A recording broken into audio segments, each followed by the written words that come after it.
Jumping villains is a natural part of Jujutsu Kaisen, whether that be a 2v1, 3v1, or an all for one. It gives us some of the best jumping in recent shonen history, like the dynamic duo of Todo and Yuji, the dynamics of Duoist. What? You heard me. That showcases energy and mix. The series has some incredible teamwork because Yuji often plays the role of a permanent player too. You can be my wingman anytime. Jujutsu Kaisen has a lot of interesting partners worth exploring. So let's rank them, examining their chemistry, fighting synergy, and overall impact on the story. Starting with my favorite, Todo and Yuji. This team looks good, feels good, and fights even better. Like Captain America and his shield, it's a +1 all day. It's a tag team you love to see. Villains are going to get cooked, and they're doing the cooking.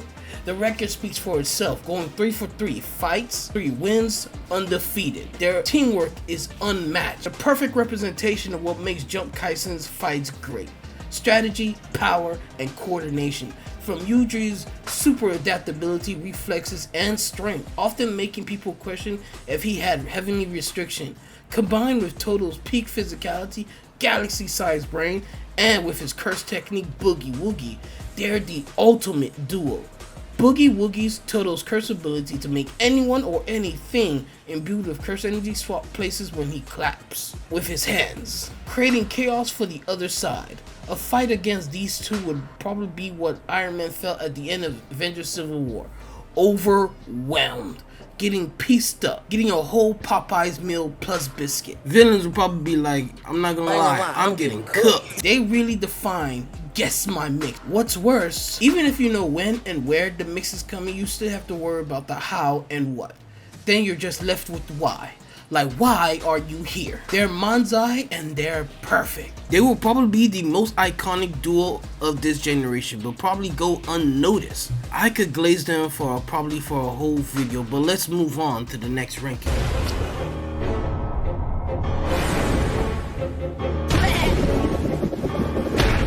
Transitioning to another powerhouse pairing, Yuta and Yuji. This duo brings together two protagonists, past and present, to fight against the final villain, making their partnership feels historic for both fans of Yuji and Yuta. Whether you're a fan of Yuta, Yuji, or both, this team up means something.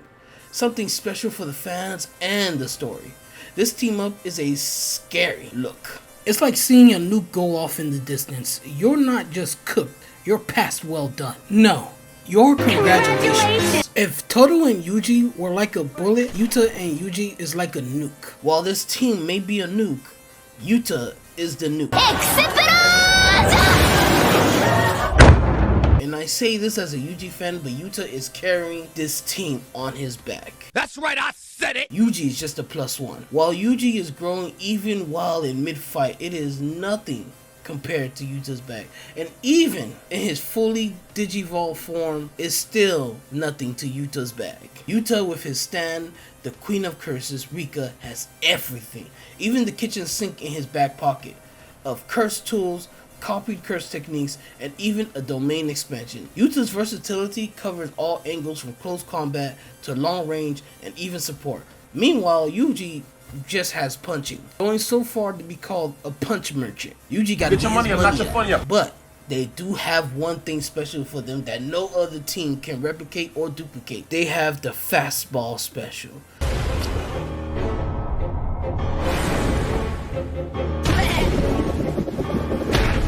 Shifting to a more grounded dynamic, Nanami and Yuji embody the classic master and student relationship. Nanami is the Jiraiya to Gojo's Kakashi for Yuji, a mentor who teaches him not only about Jujutsu sorcery, but also about life itself. Nanami is Yuji's Iroh. Yep, that's Uncle Iroh. Their first team up started Jujutsu Kaisen being called Jump Kaisen, introducing fans to the concept of coordinated beatdowns in the series. Get him up, let him get up, let him get up, let him get up. Fight back!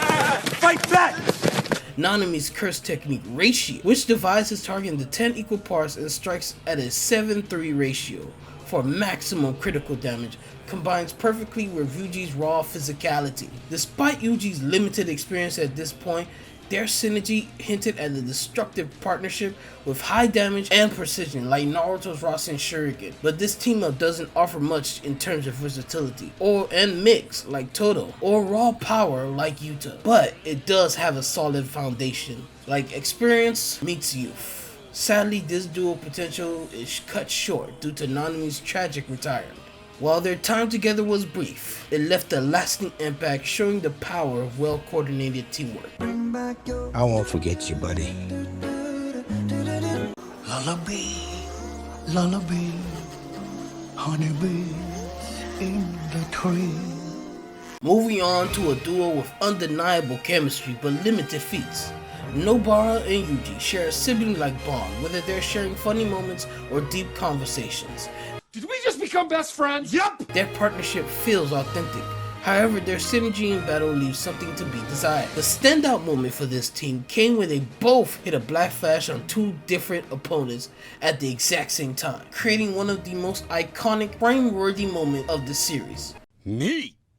Unfortunately, this feels almost undeserved given that the Black Flash represents a cursed sorcerer entering the zone. So for them to enter the zone just from these D-tier villains is really sad, especially for Yuji. And Yuji is consistently carrying Nobara throughout this fight, making their partnership feel unbalanced. Nobara's straw doll technique, which links her hammer and nails to a target's body through resonance, adds a tactical element to their fights. However, Yuji's sheer physical dominance can often overshadow her contributions. So it just comes down to who can or will KS their teammates more, which is something I can definitely see them both doing, like they're on a game of COD. While their teamwork may lack impact compared to others, their sibling-like camaraderie keeps them lovable. I'm not mad at you. It's okay. Now for a pairing that's more symbolic than functional. Higurruma and Yuji's partnership is riddled with flaws. Their dynamic feels like Nanami 2.0, but lacks the depth and development of the original, and feels almost one-sided on Higurruma's part. Higurruma's power is undeniable. His curse technique, deadly sentencing, combined with his domain expansion, adds a unique flavor to his fights. Guilty verdicts impose penalties on his opponents, such as sealing their curse energy, curse tools, or even their curse techniques. However, Higuruma's strength is of 10 men, making this duo feel lopsided, with Yuji serving as an assistant rather than an equal partner. Higuruma's abilities is specialized for a 1v1 matchup and doesn't leave any space for any real tag team play. While their relationship carries some emotional weight, their lack of synergy in combat places them near the bottom of the rankings. Life sucks, and then you die. We have the most disappointing tag team, Maki and Yuji. What seemed like the perfect opportunity to showcase Yuji's strength and growth, a long-awaited confrontation with Sukuna turned into an underwhelming match where Yuji was sidelined once again. This team-up lacked synergy and impact, with Maki's recent character development taking center stage, leaving Yuji to play the role of a benchwarmer. Their fight was a disorganized and last-minute matchup, with both fighters relying solely on brute strength rather than any cohesive strategy. Restrictions such as Maki's inability to use her sword without harming Megumi further hampered their performance. But this is balanced with Sukuna not using his current vessel to the best of his ability. This was basically an opportunity for Gege to just showcase Sukuna's ability to purely throw hands.